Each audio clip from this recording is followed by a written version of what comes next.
Assalamualaikum warahmatullahi wabarakatuh.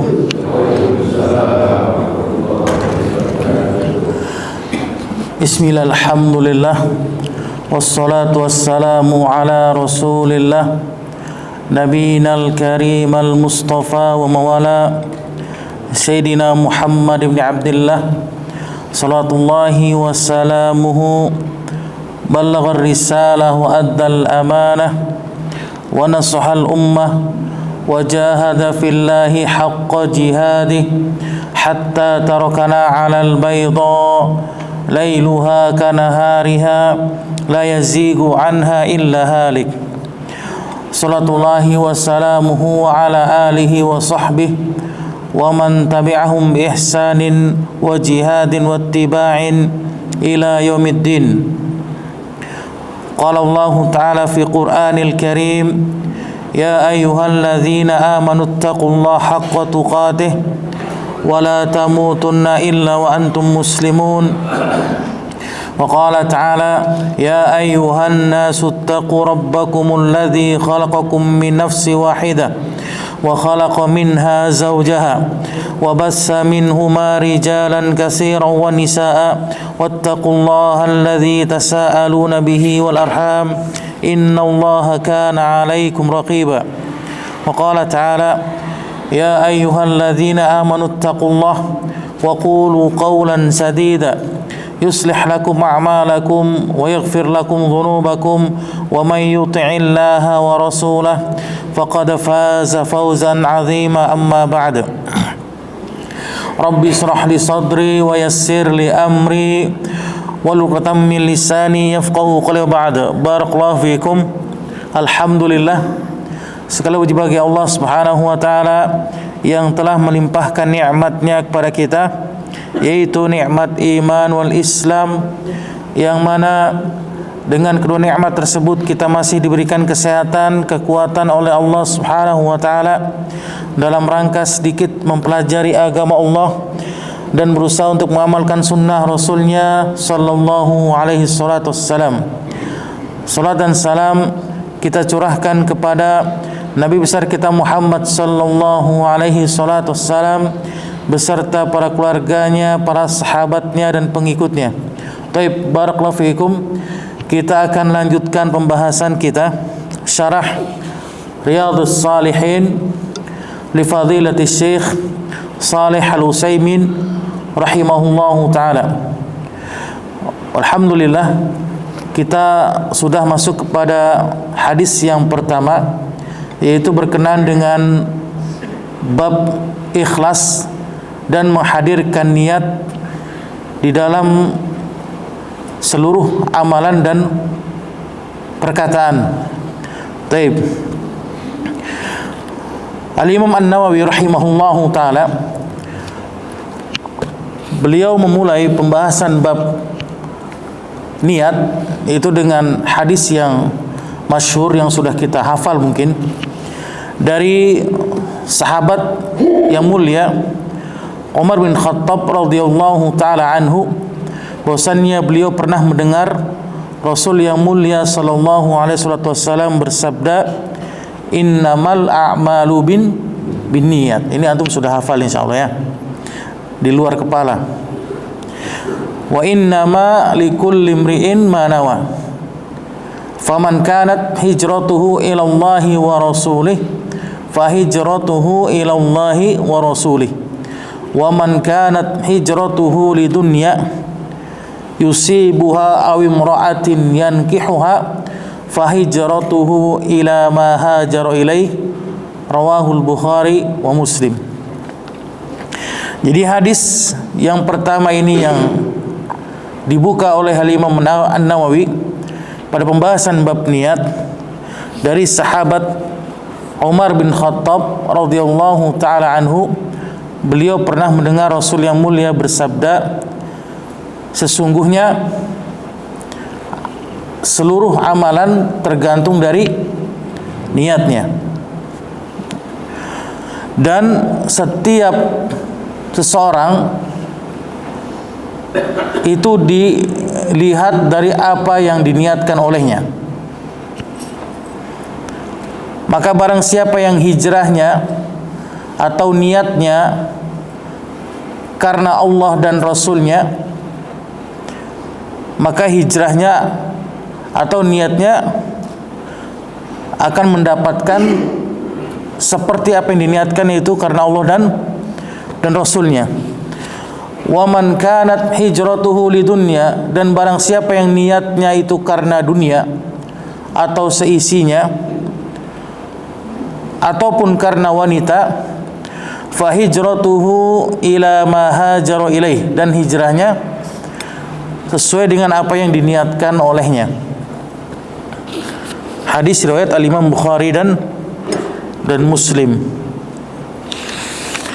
Maka Syekh menjelaskan bahwasannya setiap muslim diharuskan menghadirkan niatnya ketika beribadah. Dan ini termasuk apa? Sesuatu yang wajib bagi setiap muslim.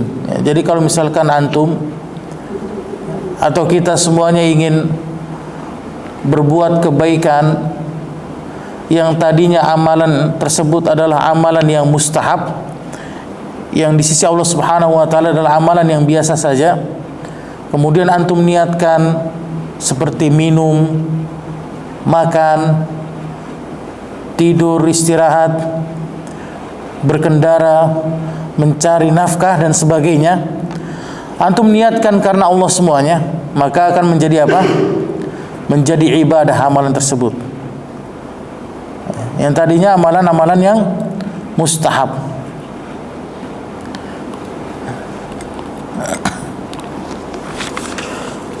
Kemudian Syekh melanjutkan, ada dua kalimat yang kita rasa ini adalah kalimat yang menurut kita ini sama maknanya. Innamal a'malu binniyat wa innama likulli imri'in ma nawa. Ini ada dua kalimat, ya.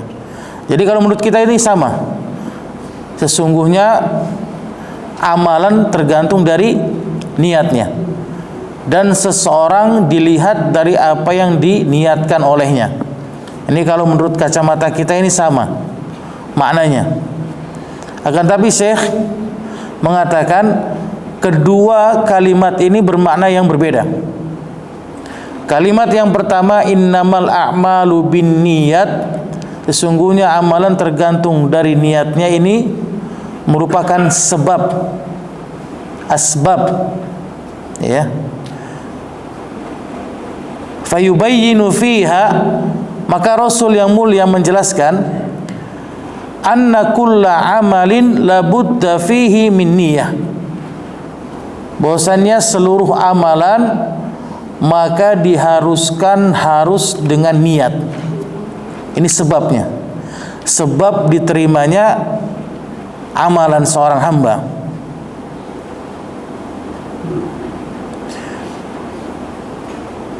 Jadi kalau misalkan kita datang ke masjid untuk sholat berjamaah misalnya, kemudian kita niatkan sholat berjamaah bersama dengan kaum muslimin, ini niatnya untuk apa? Agar mendekatkan diri kepada Allah Subhanahu wa taala, menjalankan sunnah Rasul, maka ini sebab diterimanya amalan. Tapi kalau misalkan sebaliknya, kita niatkan sholat berjamaah misalnya karena malu sama tetangga ataupun sama keluarga, kita tidak sholat berjamaah di masjid, maka sebabnya inilah Allah menolak amalan yang dilakukan olehnya. Ini menjadikan sebab.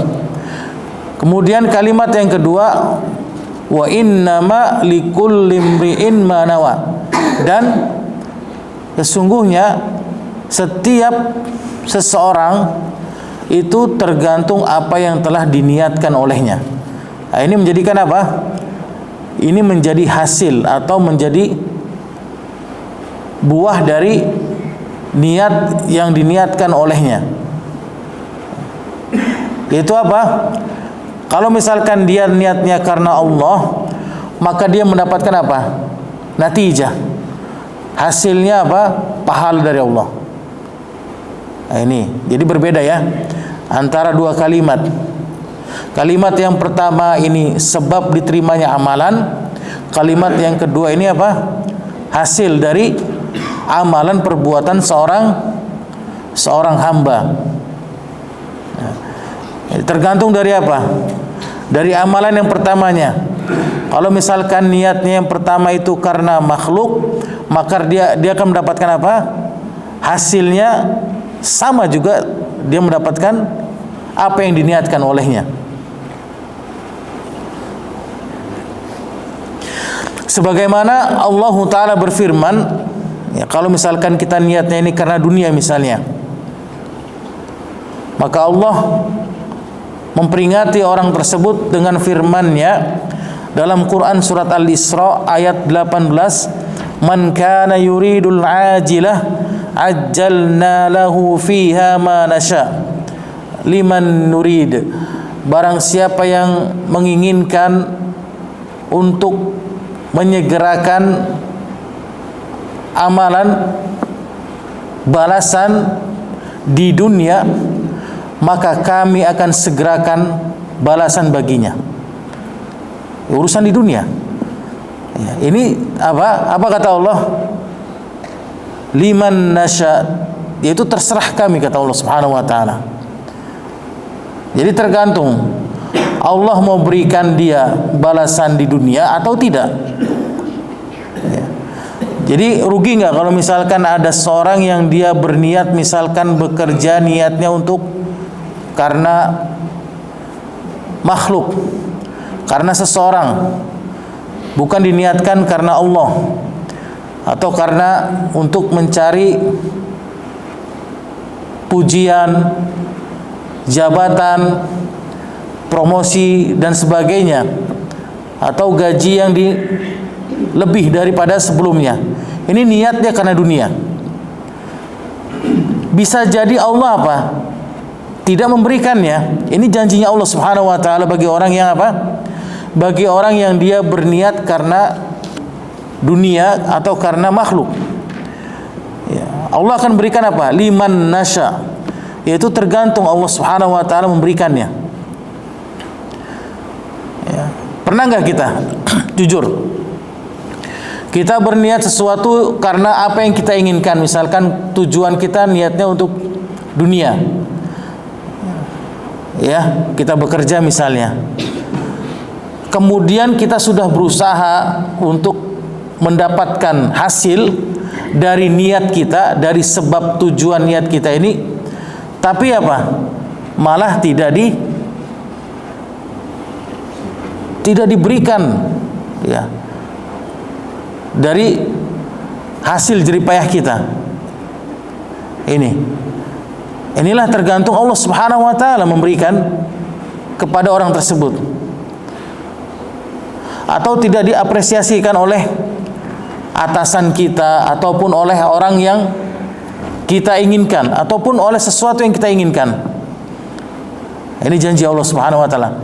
Tapi kalau misalkan kita berniat karena Allah, segala sesuatu kita niatkan karena Allah, mencari nafkah, mencari ma'isyah karena Allah Subhanahu wa taala, kita niatkan karena Allah, maka kita beruntung. Ya. Karena Allah sendiri yang mengatakan di dalam firman-Nya, "Wa man aradal akhirah," dan barang siapa yang dia menginginkan akhirat, wa sa'alaha sa'yaha, dan dia berusaha untuk berjalan menuju akhirat tersebut. Dari niatnya ini dia berusaha. Dia tahu dia mencari rezeki itu apa? Capek, ya kan? Susah, panas-panas, kemudian kehujanan dan sebagainya. Tapi dia niatkan keluar dari rumah ini untuk Allah. Lelah jadi lillah. Ini udah. Pokoknya kita semuanya, baik suami ataupun istri. Ya, suami bekerja di luar, lelah. Tapi karena Allah jadi lillah, mudah urusannya. Begitu pula istri, lelah dia mengurus rumah, ya kan? Kemudian bersih-bersih, beres-beres, kemudian mengurus anak dan sebagainya.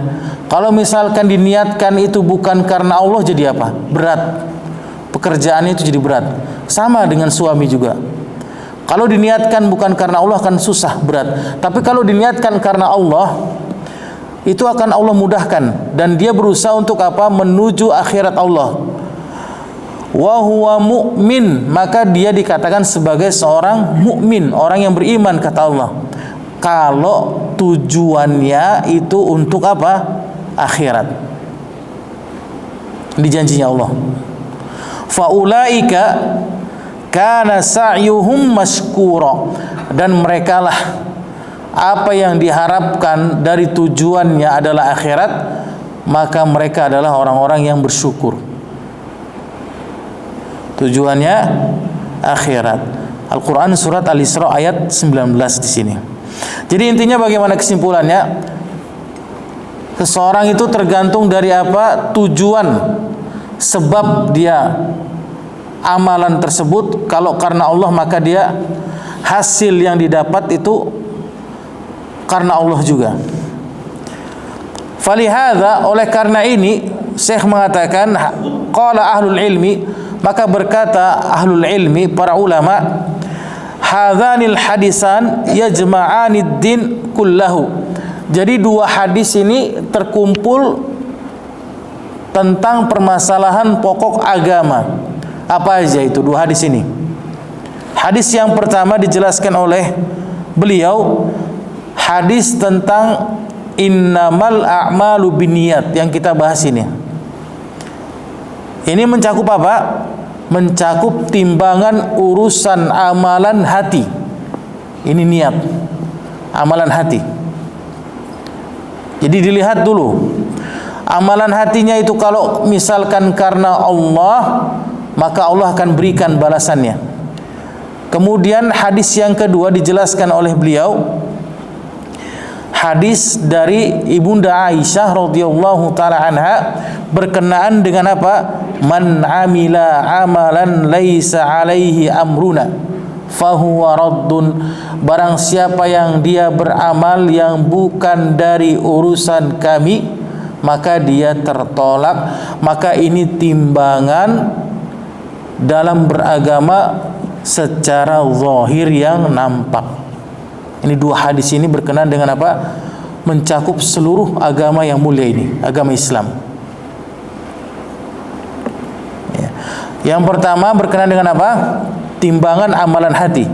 Yang kedua timbangan amalan zahir yang nampak.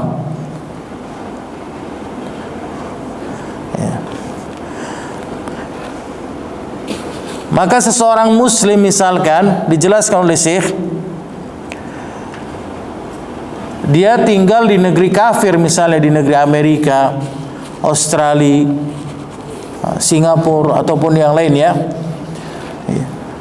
Dia mualaf, baru masuk Islam. Lantas apa yang harus dilakukan olehnya? Dan tidak baginya untuk apa? Untuk menampakkan agama Islam ini. Jadi tidak sulit baginya untuk apa? Menampakkan Islamnya dia di negeri kafir. Maka dia diharuskan untuk apa? Diharuskan untuk berhijrah dari negeri kafir kepada negeri muslim. Kalau misalkan orang tersebut mu'allaf ya, baru masuk Islam, mengenal Islam, dia tinggal di negeri Amerika misalnya, sulit baginya untuk apa? Menampakkan keislamannya. Sholatnya dilarang, kemudian zahir secara sunnah Rasulnya ini dipersulit misalnya. Larangan untuk menggunakan hijab bagi perempuan. Jadi istrinya ini atau anak-anaknya ini dipersulit untuk apa? Melakukan aturan perintah syariat Allah. Maka dia diwajibkan untuk apa? Hijrah. Ini maksud dari hadis yang mulia ini.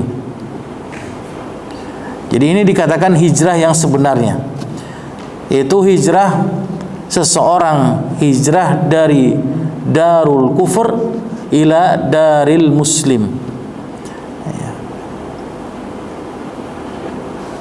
Pindah dari negeri kafir kepada negeri kaum muslimin. Ini makna hijrah yang sebenarnya.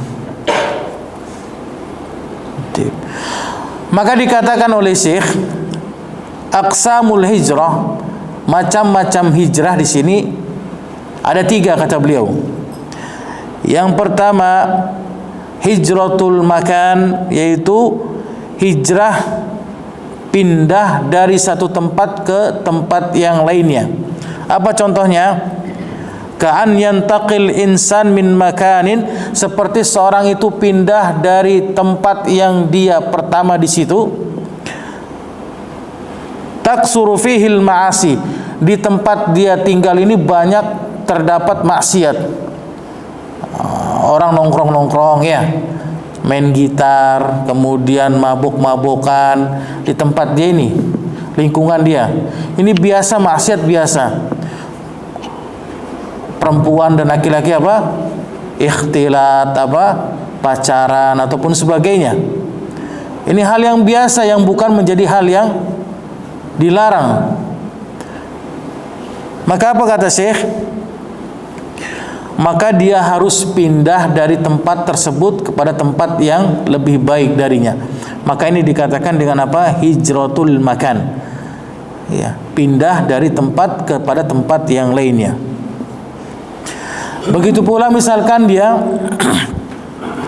tinggal di negeri kafir tadi yang kita jelaskan, sulit baginya untuk menegakkan syariat Islam atau menampakkan syariat Islam, maka dia diharuskan untuk pindah ke tempat negeri kaum muslimin.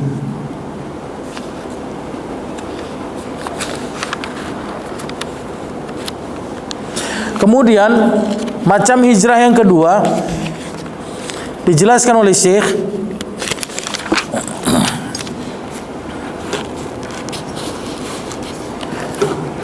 akan tapi apa?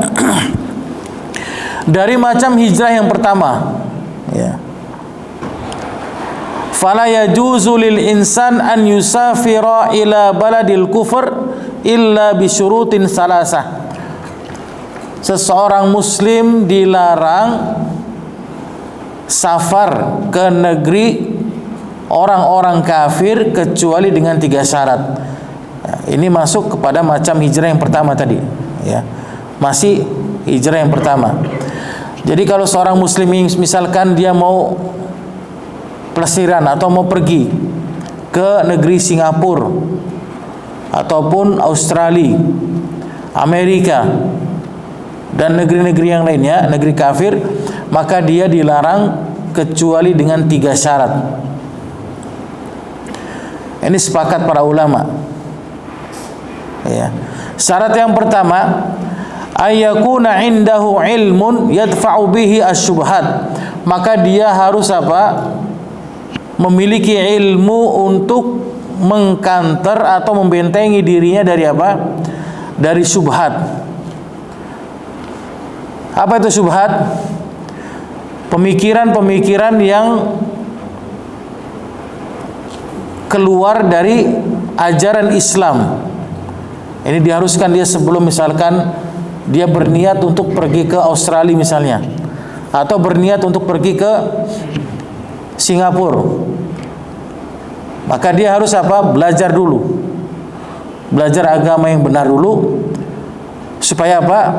Supaya dia bisa membentengi dirinya daripada syubhat yang akan menghancurkan dirinya. Karena Imam Fudail Al-Niyat mengatakan syubhat ini lebih apa? Lebih berbahaya daripada petir atau kilat yang menyambar-nyambar. Hati ini lemah, kata beliau. Ini syarat yang pertama. Kemudian syarat yang kedua, an yakuna indahu dinun yahmihi minas syahwat, maka dia harus membentengi dirinya dengan agama yang benar agar menjaganya dari apa? Syahwat. Karena kita ketahui di negeri orang-orang kufar, mereka biasa apa? Mabuk-mabukan, kemudian zina. Ini sudah biasa bagi mereka. Ya. Jadi wajib seorang muslim kalau ingin pergi ya, ke negeri kafir, syarat yang kedua harus apa? Membentengi dirinya dari agama yang mulia ini agar terhindar dari fitnah apa? Syahwat. Yang pertama terhindar dari fitnah apa? Subhat. Yang kedua fitnah syahwat. Dan yang ketiga, dia dibolehkan untuk pergi ke negeri kafir dengan syarat untuk berobat boleh. Jadi kalau misalkan kita di Indonesia ini tidak ada peralatan canggih untuk mengobati kanker ataupun yang lainnya, kita boleh apa? Berobat ke Singapura, kemudian ke Eropa dan sebagainya. Ini dibolehkan. Selain daripada itu bagaimana? Selain daripada itu, misalkan kita ingin pindah tempat ke negeri kafir, mencari keberuntungan hidup, mencari dunia, urusan dunia. Di Indonesia gajinya kecil. Saya lulusan S2 misalnya, tapi gaji saya cuma 1 digit misalnya, ataupun 2 digit, 10 juta misalnya. Tapi kalau misalkan saya pindah ke Amerika, ini lebih daripada 20 juta. Dia berniat untuk apa? Untuk urusan dunia. Boleh nggak niatnya seperti ini? Boleh nggak misalkan dia hijrahnya ini, boleh nggak ke negeri kafir? Boleh tidak? Tidak boleh. Jadi hukumnya apa? Hukumnya haram ya. Tidak boleh dia. Walaupun dia misalkan berhijrah pindah ke Singapura. Ya. Kecuali misalnya Ustadz, ana ini bekerja di bagian apa? Hubungan internasional antara 2 negara misalnya. Apa itu bahasa kita itu? Diplomatik misalnya. Diplomatik, boleh nggak Ustadz? Boleh, tapi syaratnya apa? 2 tadi harus terpenuhi. Belajar agama dulu dia yang benar supaya terhindar daripada fitnah syubhat. Kemudian yang kedua terhindar daripada fitnah apa? Syahwat. Baru boleh dia. Taib. Kemudian dibolehkan seorang pindah hijrah untuk berdakwah, boleh. Dibolehkan sangat. Misalkan kita mau jadi pendai di Australia, silakan, dibolehkan. Bahkan dianjurkan. Ya. Kemudian pembagian macam-macam hijrah yang kedua kata Syekh, hijratul amal, yaitu hijrah dari satu perbuatan kepada perbuatan yang lainnya. Yang tadi sudah kita jelaskan, hijrahnya seseorang dari amalan keburukan kepada amalan soleh, dari perbuatan maksiat kepada perbuatan yang baik. Ini namanya hijrah. Dari kebiasaan buruk kepada kebiasaan baik. Ini hijrah namanya. Baik. Kemudian macam hijrah yang ketiga, hijratul amil, yaitu hijrah dari pelaku maksiat. Ini yang ketiga. Yaitu apa? Kita meninggalkan teman-teman kita yang buruk. Ini harus hijrah ini. Nggak boleh kita biarkan, atau tidak boleh kita tetap kepada teman tersebut. Karena salah seorang penyair mengatakan apa? As-sahibu sahib. Seorang teman dapat menarik temannya yang lainnya.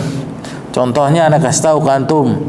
Misalkan ada seorang yang biasa sholat berjamaah biasa ngaji di majelis taklim, kemudian dia iseng-iseng aja nongkrong di pinggir jalan, duduk-duduk bersama dengan teman-teman yang suka menghabiskan waktunya tidak sholat subuh, main catur ya, ngopi bareng, game online ataupun yang sebagainya. Lama-lama apa? Karena ngelihat temennya doang dia. Nanti dibilang kalau misalkan mau sholat nggak enak, ya nanti dibilang apa? Mau kemana? Mau sholat dulu, nitip salam ya buat malaikat. Kadang-kadang gitu kan ya, benar ya? Titip salam buat malaikat. La haula wala quwata illa billahil azim. Ya, ini karena temen ini. Lama-lama udah, ntar aja sholatnya di rumah. Nanti besok-besok apa? Dia nggak muncul lagi, subuhnya kesiangan. Karena temannya ini yang bisa mempengaruhi yang lainnya. Begitu pula seorang yang baik, orang yang apa, di kantornya atau di pekerjaannya dia orang yang amanah, jujur, paling amanah, takut sama Allah. Tapi kalau dia tinggal di lingkungan pekerjaan yang di dalamnya itu biasa korupsi, bisa nggak dia menahannya? Jadilah namanya korupsi jamaah, ya, dapat duit sama-sama. Susah baginya untuk apa? Untuk menghindari daripada kebiasaan-kebiasaan buruk tersebut. Ini susah. Makanya dikatakan oleh Rasul yang mulia SAW mengatakan, ya, seseorang itu tergantung dari temannya, maka lihatlah olehmu dengan siapa dia berteman.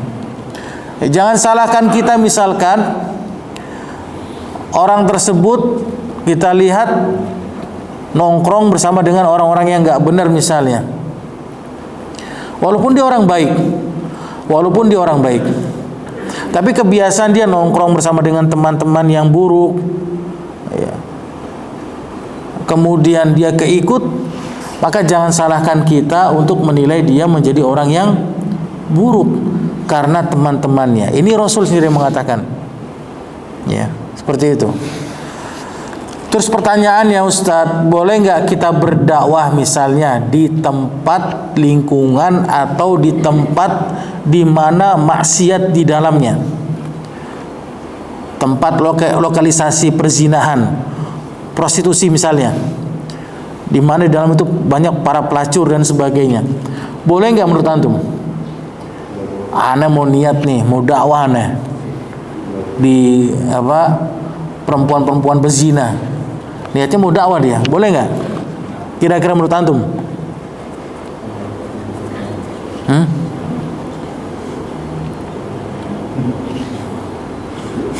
Boleh nggak?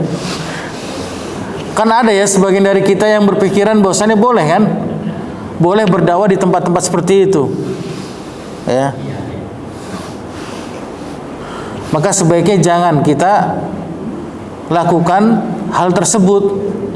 Karena ditakutkan apa?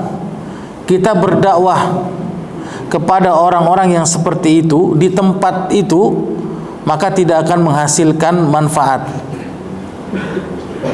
Kecuali antum undang, ya, orang-orang yang ada di dalam itu di rumah misalkan, ataupun di tempat di majelis ilmi, itu boleh, silakan. Baik. Lantas bagaimana caranya? Misalkan kita punya teman sahabat ini, udah dekat, dia nggak mau berubah, nggak mau sholat jamaah, disuruh sholat nggak mau dia. Ayo sholat jamaah yuk, ayo ngaji, nggak mau dia. Bagaimana? Maka ada dua cara kata para ulama. Cara yang pertama, kalau antum lihat teman antum, sahabat antum ini sulit untuk dinasehatkan, maka wajib antum untuk menghajarnya, yaitu apa? Meninggalkannya, mendiamkannya, tinggalkan dia. Agar apa? Agar dia berubah.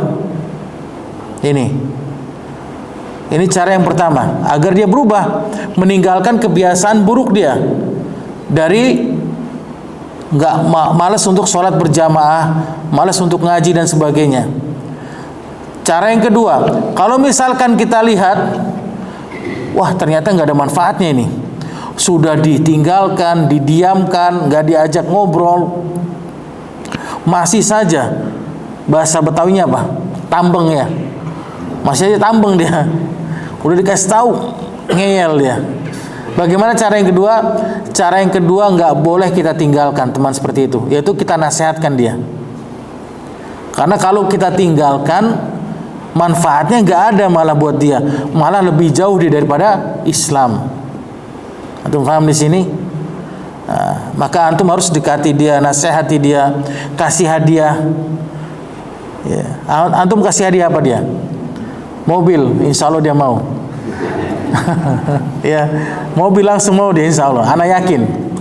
Ayo sholat ke masjid yuk, nih mobil, masya Allah. Rajin dia, paling depan, sop pertama. Ya, antum kasih mobil, masya Allah.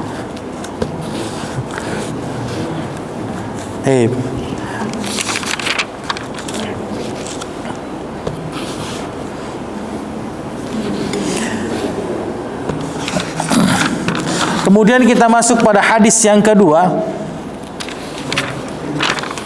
dari Ummul Mukminin Ibunda kita Aisyah radhiyallahu taala anha, bahwasanya beliau mengatakan, qala Rasulullah sallallahu alaihi wasallam, Rasul yang mulia alaihi wasallam bersabda, yaghzu jaisul Ka'bah fa idza kanu bi baida'a minal ardi yukhsafu bi awwalihim wa akhirihim.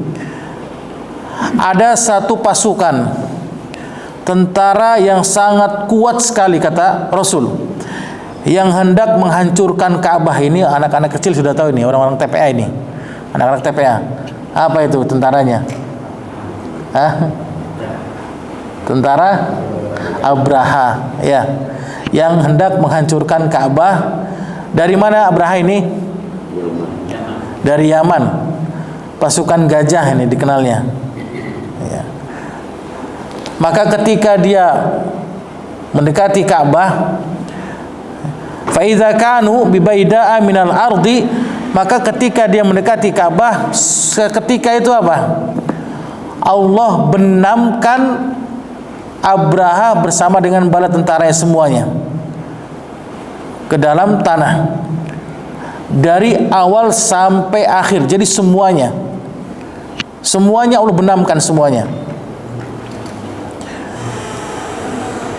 Qalat, kemudian Aisyah berkata, ya Rasulullah, wahai Rasulullah, kaifa yukhsafu bi awwalihim wa akhirihim wa fihim aswaquhum wa man laysa minhum, kata Aisyah, wahai Rasulullah, bagaimana Allah membenamkan semuanya dan di dalamnya itu ada orang yang tidak ada ikut campur dengan Abraha, atau orang yang baik dalam bahasa kita. Jadi di dalamnya ada orang baik, ada orang yang buruk. Maka apa kata Rasul?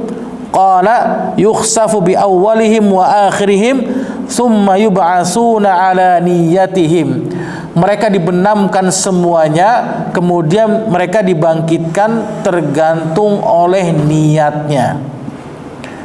Tergantung dari niatnya. Maka bisa kita ambil pelajaran dari hadis yang mulia ini. Yang pertama, Allah Subhanahu wa taala akan menghancurkan, mengazab tempat di mana maksiat merajalela. Ini yang pertama. Baik itu di dalamnya orang baik ataupun orang yang buruk, itu akan kena semuanya. Semuanya kena. Kalau misalkan di lingkungan kita ini kita biarkan perzinahan, kita biarkan maksiat merajalela, maka Allah akan benamkan semuanya. Semuanya. Ini pelajaran yang pertama. Kemudian pelajaran kedua, bagaimana? Maka ketika dibangkitkan nanti tergantung dari niatnya. Dilihat, walaupun dia dibenamkan sama, maka tergantung dari apa yang diniatkan olehnya. Kalau misalkan dia orang yang baik, maka Allah mudahkan hisabnya. Kalau misalkan dia orang yang buruk, maka Allah akan apa? Persulit baginya hisabnya. Ya. Antum sudah tahu pasti kejadian gempa bumi di mana? Cianjur. Itu ada apa? Karena ada apa? Karena ada kemaksiatan di dalamnya.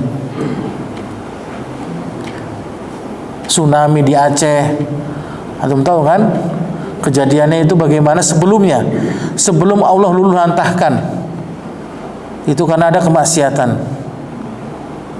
dan yang lainnya. Padahal di situ ada orang baik, Nah, timbul pertanyaan, Ustadz, bagaimana dengan perkataan salah seorang ulama yang mengatakan bahwasannya Al-Imam Sa'id ibn Musayyib mengatakan, aku akan memperbanyak sholatku, kata beliau, untukmu wahai anakku, agar aku apa? Agar Allah Subhanahu wa taala menjaga dirimu. Ini kata Al-Imam Sa'id bin Musayyib. Kemudian di dalam Quran surat Al-Kahfi apa kata? Kata Allah, "Fakana li ghulamaini yatimaini abuhuma salihan." Adapun kedua orang anak yatim, bapaknya seorang yang soleh, maka Allah melindungi apa? Melindungi dirinya, melindungi hartanya. Di sini. Ya. Bahkan para ulama mengatakan apa?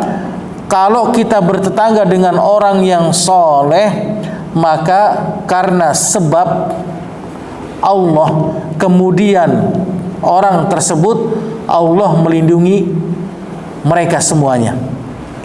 Ini bagaimana nih korelasinya? Hubungan antara hadis yang pertama dengan yang tadi itu. Bagaimana?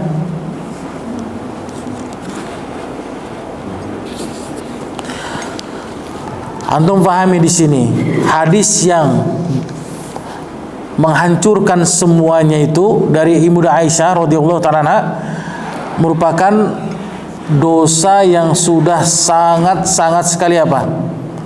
Allah murka baginya. Terutama apa? Kesyirikan. Itu yang pertama. Dosa syirik. Kemudian dosa perzinahan. Ini Allah Subhanahu wa taala ini sangat murka sekali.